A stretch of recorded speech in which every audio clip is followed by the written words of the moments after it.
What's up, everyone? Welcome back. Today, I'm going to teach you something that Machiavelli understood 500 years ago, but most people still haven't learned. The best way to destroy your enemies is to let them destroy themselves. No confrontation, no drama, no evidence trail leading back to you, just strategic positioning and psychological leverage. I'm revealing 20 specific psychological traps that cause your enemies. Whether that's a toxic coworker, manipulative ex, corporate rival, or anyone working against you, to sabotage themselves completely. You don't lift a finger. You simply set the conditions, and their own ego, impatience, and flaws do the rest. And here's the beautiful part. Because they did it to themselves, there's no blowback on you. You remain completely clean while they implode. These aren't theories. These are practical, applicable traps you can set starting today.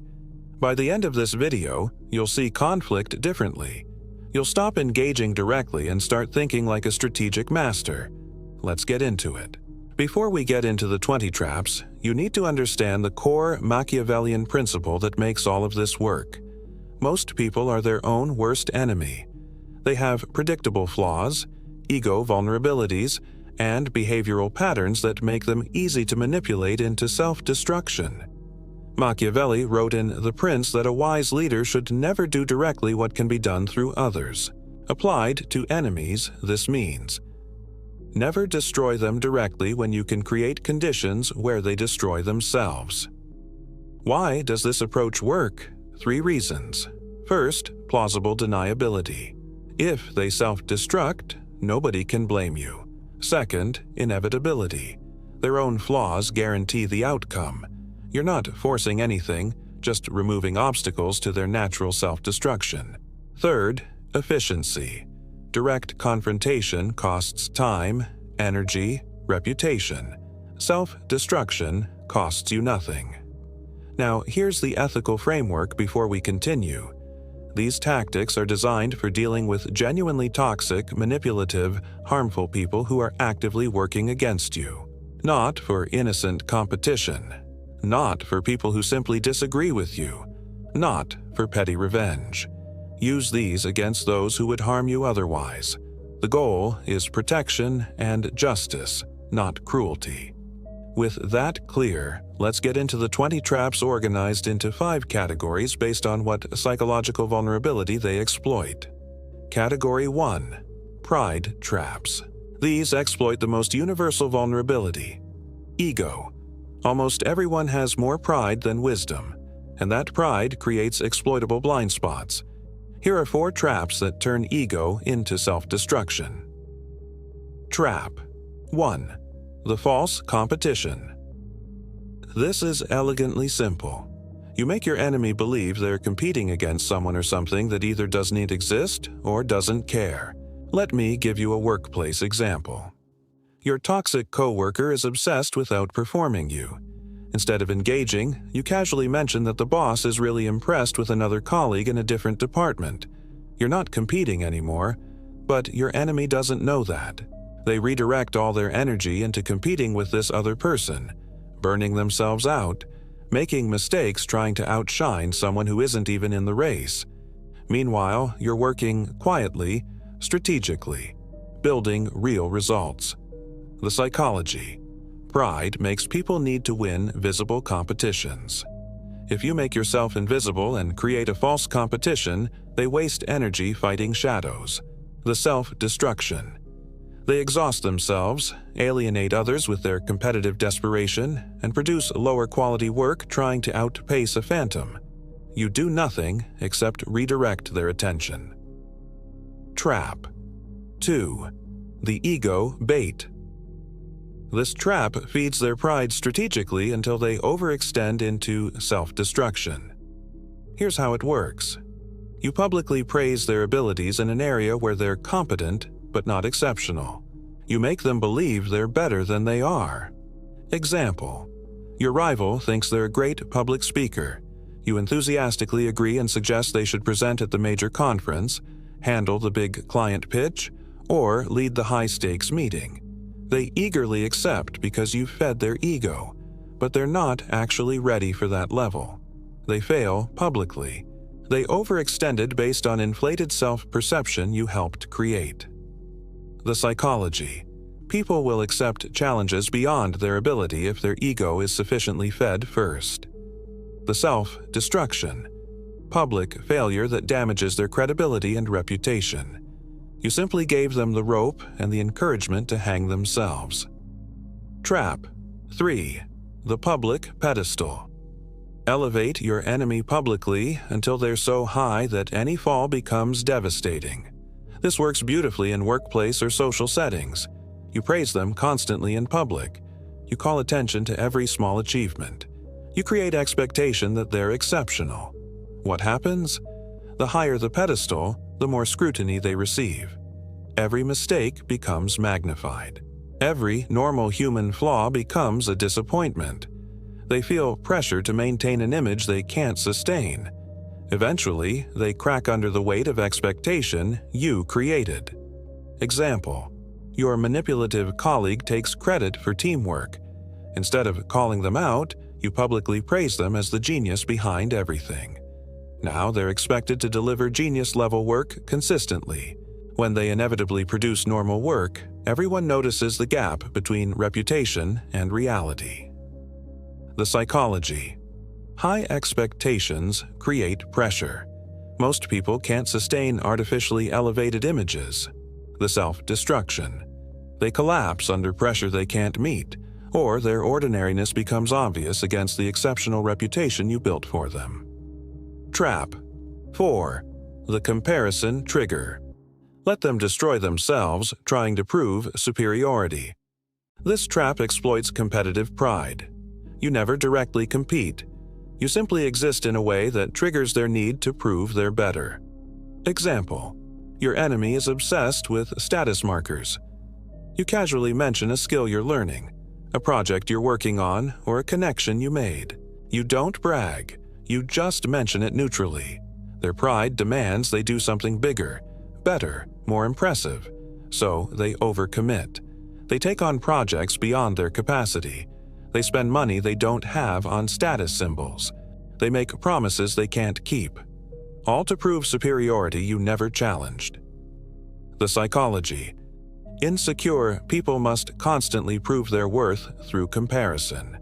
If you exist successfully without competing, they create their own competition and burnout trying to win it. The self-destruction, overcommitment, financial problems, reputation damage from failed promises, exhaustion. You did nothing except exist and occasionally mention your life neutrally. Category 2. Rope traps. The principle is simple. Give them enough rope to hang themselves. These traps work by removing constraints and letting their worst impulses run free. Trap. 5. The excessive rope. Stop managing, stop intervening, stop preventing their mistakes. Just remove all restraints and observe. This works incredibly well with people who are controlled or micromanaged and desperate for freedom. Workplace example. Your toxic boss or colleague complains they could do so much better if people stopped interfering. Perfect. Step back completely. Stop offering input, stop catching mistakes, stop providing guardrails. Let them have total freedom on a project. What happens? Without the safety nets they didn't know they needed, they fail spectacularly. Their mistakes compound. Their bad judgment creates obvious disasters. And because you gave them exactly what they asked for. Freedom and control. Nobody can blame you. The psychology. Many people's success depends on invisible support systems they don't recognize. Remove those and natural incompetence reveals itself. The self-destruction. Public failure that can't be blamed on interference because you gave them complete autonomy. Trap. 6. The permission paradox. Make them beg for the thing that will destroy them, then graciously give permission. This is psychological genius. Your enemy wants something, a role, a project, a responsibility, that you know they can't handle. Instead of arguing against it, you express concern. Are you sure? This is really challenging. Their ego makes them insist. They have to convince you they can handle it. Once they've begged and insisted, you reluctantly agree. Now, they've publicly committed. They can't back down without losing face, and when they fail, they can't blame you because they insisted despite your concerns. Example: toxic colleague wants to lead the difficult client account. You express doubt about the workload. They insist they're capable. You reluctantly agree. When they inevitably fail with the difficult client, they destroyed themselves after begging for the opportunity. The psychology: people double down on decisions they had to fight for. Once they've convinced you, they're psychologically committed to proving themselves right. The self-destruction: failure after public insistence. No ability to blame others since they fought for the opportunity. Trap. 7. The authority vacuum. Let them take control they're not capable of handling. This works in any situation where leadership or authority is available.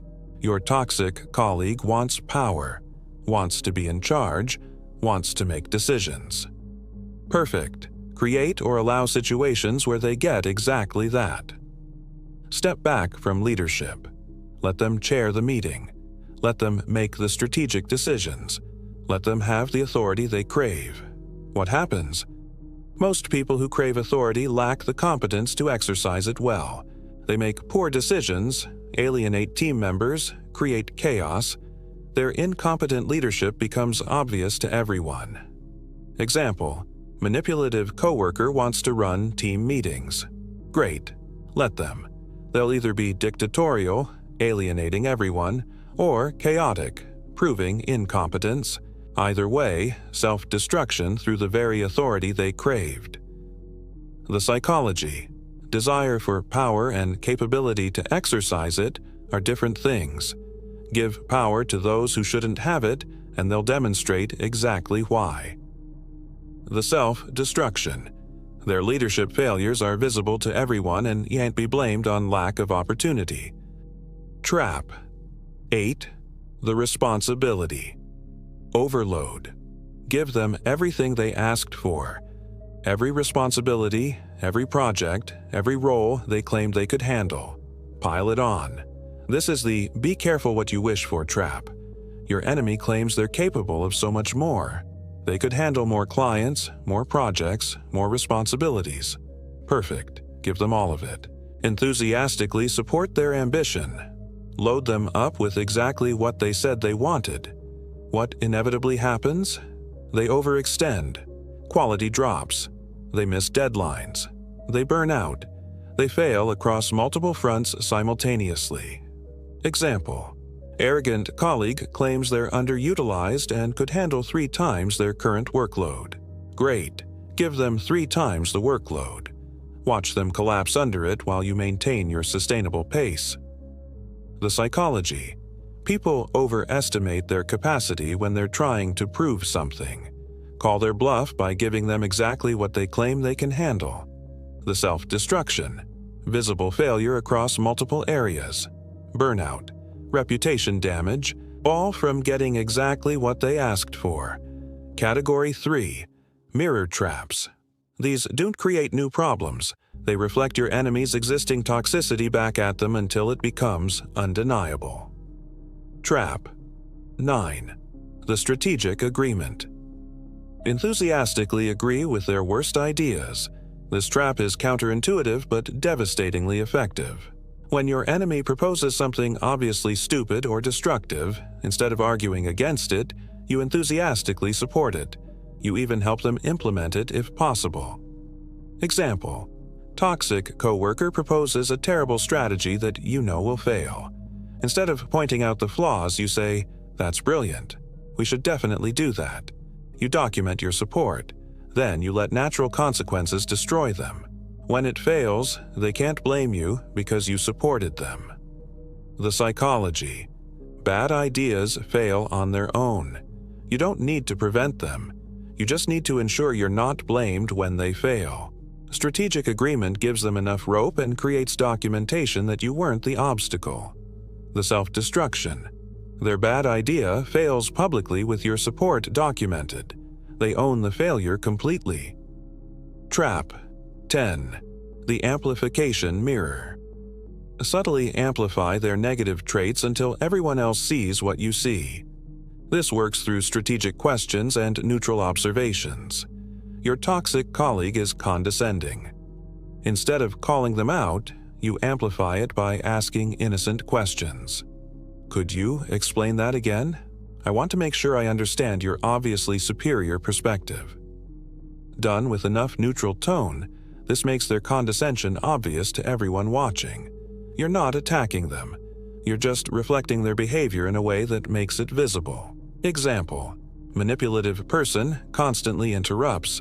You politely say, "Sorry, I'd love to hear your input. Should I stop sharing my thoughts so you have more time?" You're not aggressive, you're just making the pattern visible to others. The psychology. Toxic behaviors often work because they're subtle enough to have plausible deniability. Amplify them slightly, and they become undeniable. The self-destruction. Their own behavior, made visible, turns people against them. You're just the mirror. Trap 11. The reputation. Let their actions speak louder than any words you could use against them. This is pure patience. Your enemy creates problems, treats people badly, makes mistakes. Instead of pointing these out, you simply let them accumulate. You let their reputation build naturally from their actions. You don't need to tell people they're toxic. Their behavior does that. Your job is to not interfere with natural consequences. Example: toxic colleague treats support staff poorly. You don't tell anyone. You just let support staff experience it repeatedly. Eventually, their reputation with that group is destroyed, not because you badmouth them, but because their actions created the reputation. The psychology. Actions create reputation more effectively than words.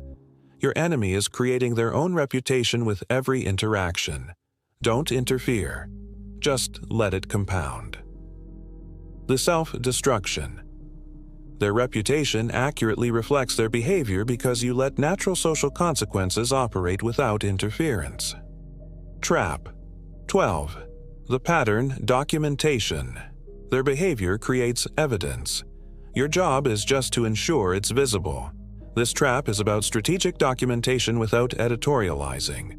Your manipulative enemy lies, changes stories, or makes promises they don't keep. Instead of calling them out in the moment, you simply document. Email confirmations, meeting notes, saved messages. You create a factual record. Then, when their pattern becomes undeniable to others, the documentation is there. You never had to make accusations. The pattern speaks for itself. Example: coworker constantly takes credit for others' work. You don't accuse them. You just send regular email updates documenting who actually did what. The pattern of their credit claiming becomes obvious when compared to documented reality. The psychology. Patterns are more convincing than accusations. Documentation makes patterns undeniable. The self-destruction. Their own behavior pattern, documented and visible, destroys their credibility. Category 4. Patience traps. These work through time. You position yourself strategically and let inevitability do the work. Trap 13. The long rope. Play a game they can't sustain. This trap exploits the difference between sprint and marathon capabilities. Your enemy might be able to outwork you, out-network you, or outperform you in the short term. Fine. You play the long game they can't maintain. You work at a sustainable pace. You build relationships with depth. You create quality over flash. Time becomes your weapon. Example: rival colleague works 80-hour weeks to outshine everyone. Impressive short term. You work sustainable 45-hour weeks with high quality. Who's still performing well in 2 years? Who burned out? The psychology. Most people can't sustain exceptional effort. If you can maintain good effort indefinitely, time favors you over those who burn bright and fast. The self-destruction. They burn out, make mistakes from exhaustion, or can't sustain their pace. You're still there, consistent and reliable. Trap. 14. The inevitable exposure. Some behaviors are unsustainable and will eventually create consequences. Your job is to wait and stay out of the blast radius. Your toxic enemy is lying, cutting corners, treating people badly, or making promises they can't keep.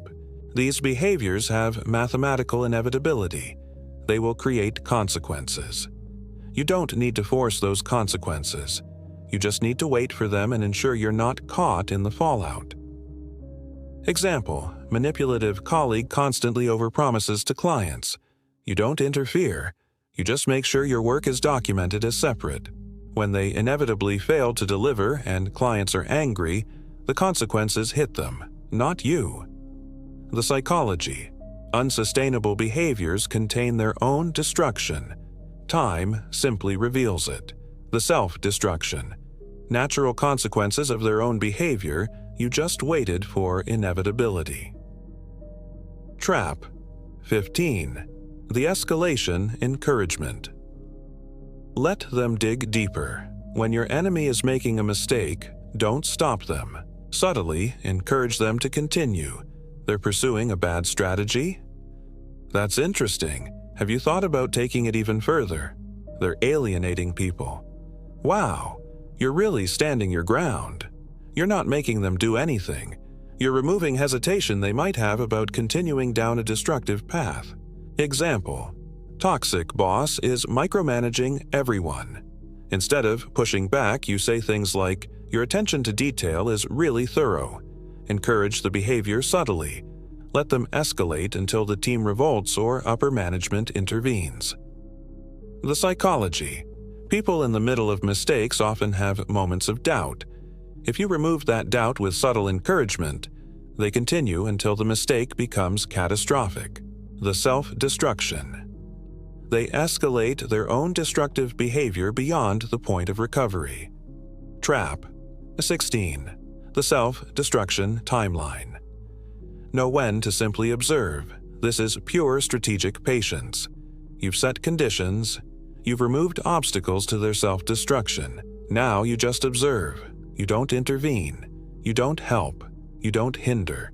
You watch their trajectory and stay clear. This requires discipline because you'll be tempted to do something. Resist. Example: you know your rival's approach to a project will fail. You've documented your concerns. Now you simply observe. You do your work well. You let them do theirs poorly. When failure comes, you're positioned perfectly. Warned about it, uninvolved in it, and ready for whatever opportunity the failure creates. The psychology. The hardest part of letting enemies self-destruct is resisting the urge to interfere.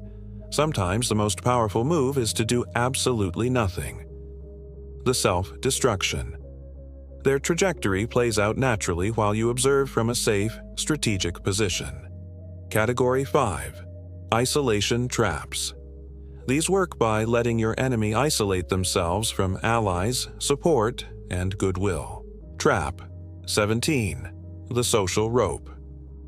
Let them alienate people naturally through their own behavior. You don't turn people against them. You just don't prevent them from turning people against themselves. Your toxic enemy treats people badly, burns bridges, creates conflict. Instead of protecting them from social consequences, you step back. You let every interaction play out naturally. Example: arrogant colleague is rude to administrative staff, dismissive to junior team members, and condescending to peers. You don't point this out. You don't warn them. You just let every person they interact with form their own opinion based on direct experience. Over time, they've isolated themselves completely. The psychology. People create their own social reality through their actions. If you let natural social consequences operate without interference, toxic people isolate themselves. The self-destruction. Social isolation they created through their own behavior, you just didn't prevent it. Trap. 18. The bridge burning, watch them. Destroy relationships and don't rebuild bridges they burn. This is about non-interference with consequences. Your enemy burns a bridge, has a conflict with someone, leaves a relationship badly, betrays trust. Your natural instinct might be to smooth things over or maintain connections. Don't. Let the bridge stay burned. Let them live with reduced networks and damaged relationships. Example: toxic colleague has a major conflict with an important department. They handle it poorly and create animosity. Normally, you might work to repair interdepartmental relationships. Instead, you maintain your own good relationships with that department while letting their burned bridge stay burned. When they need cooperation from that department later, you have access and they don't. The psychology. Relationships are currency in most environments. People who burn bridges reduce their own options. Don't rebuild what they destroyed. The self-destruction. Limited options and opportunities because of their own relationship failures. Trap. 19. The alliance vacuum. Step back and let others see your enemy clearly without your involvement. This is powerful in group settings. Your toxic enemy has been causing problems, but some people still support them or give them benefit of the doubt. Instead of arguing against them, you simply create space. You step back from interactions with the enemy. You let others have direct, unfiltered experience with them. Without you as a buffer or mediator, people see the toxicity directly. Example: manipulative team member has some allies. You stop engaging with them in group settings. You let their allies interact with them without your presence. Often, you were unconsciously moderating or managing their behavior. Without you there, the behavior is more extreme and more obvious. Allies become former allies. The psychology. Sometimes your presence moderates your enemy's worst behavior or provides cover. Remove yourself, and the behavior becomes more visible to others. The self-destruction. Loss of allies who see their true nature without your moderating influence. Trap. 20. The reputation compound. Let time and pattern make their character undeniable. This is the ultimate patience trap. You know your enemy is toxic. Some people see it, others don't yet. Your job isn't to convince the others. Your job is to stay clean, build your own reputation, and let your enemy's pattern compound over time. Every lie they tell, every person they mistreat, every promise they break, every bridge they burn adds to the pattern. Eventually, the pattern becomes undeniable to everyone. The weight of accumulated evidence becomes crushing. Example: narcissistic colleague has fooled some people with charm. You don't try to expose them. You just maintain your integrity and let them interact with more people over longer time. Their pattern becomes obvious. Their reputation shifts from charming to manipulative. Time did the work. The psychology. Reputation is built through pattern over time. If someone's pattern is genuinely toxic, time makes it undeniable. You don't need to accelerate the process. The self-destruction. Their reputation accurately reflects their character because time allowed pattern to overcome first impressions. Before we wrap up, I need to address the ethics of these traps directly. These tactics are powerful and can be devastating. That power creates responsibility. Here's the ethical framework for using these strategies. First, use them only against people who are genuinely harmful. Someone who disagrees with you is not an enemy. Someone who competes fairly is not an enemy. Someone who hurt your feelings once is not an enemy. Reserve these tactics for people who are actively working to harm you, manipulate you, or destroy you. Second, the goal is protection and justice, not cruelty for its own sake. You're not trying to make someone suffer. You're removing a threat by letting their own nature do the work. Third, maintain your own integrity throughout. These traps work because you remain clean, honest, and strategic. If you become toxic while fighting toxicity, you've lost. Fourth, be prepared to walk away instead. Sometimes the best move isn't setting traps. It's removing yourself from the situation entirely. These strategies are for when you can't or shouldn't leave and need to protect yourself while remaining in the environment. Fifth, understand the difference between self-defense and revenge. Self-defense is protecting yourself from ongoing harm. Revenge is punishing past harm. These tactics are for self-defense. Used properly, these traps protect you while letting your enemy's own nature do the work. Used improperly, they make you the villain. Choose wisely. Let's bring this together. You've now learned 20 psychological traps organized into 5 categories. Pride traps that exploit ego. Rope traps that remove restraints. Mirror traps that reflect toxicity back. Patience traps that leverage time. And isolation traps that let enemies alienate themselves. Here's how to apply this strategically. First, identify which category your enemy's main vulnerability falls into. Are they primarily driven by ego? Give them pride traps. Are they impulsive and want freedom? Give them rope traps. Are their behaviors obvious to you but not others? Use mirror traps. Are they playing a short-term game? Use patience traps. Are they burning bridges? Use isolation traps. Second, choose 2 to 3 specific traps you can implement immediately. Don't try all 20. Be strategic. Third, commit to patience. These traps work through time and inevitability. If you try to rush the process, you become visible. The power of these strategies is that you remain invisible while they destroy themselves. Fourth, maintain your own excellence throughout. Your reputation, work quality, and relationships should be impeccable. You're the contrast to their chaos. Fifth, document strategically. Not to use against them, but to protect yourself when the inevitable fallout occurs. Remember Machiavelli's wisdom. The best victories are the ones where your enemy defeats themselves. You don't need to destroy them. You just need to remove the obstacles to their self-destruction and then observe patiently from a safe position. If this video revealed strategies you need right now, do me a favor. Hit that like button immediately. Share this with someone who's dealing with a toxic person and needs these strategies. And subscribe to this channel because we're going to continue breaking down Machiavellian strategy, psychological warfare, and power dynamics that actually work in the real world. Drop a comment below and tell me, which of these 20 traps resonates most with your situation? Which category does your enemy fall into? Pride, rope, mirror, patience, or isolation? Be specific. Naming your strategy creates accountability and commitment. And if you want to go deeper on related topics, I'm linking videos in the description about Sun Tzu's competitive strategies, Stoic emotional armor, and how to build unshakable personal power. Here's your action step for this week.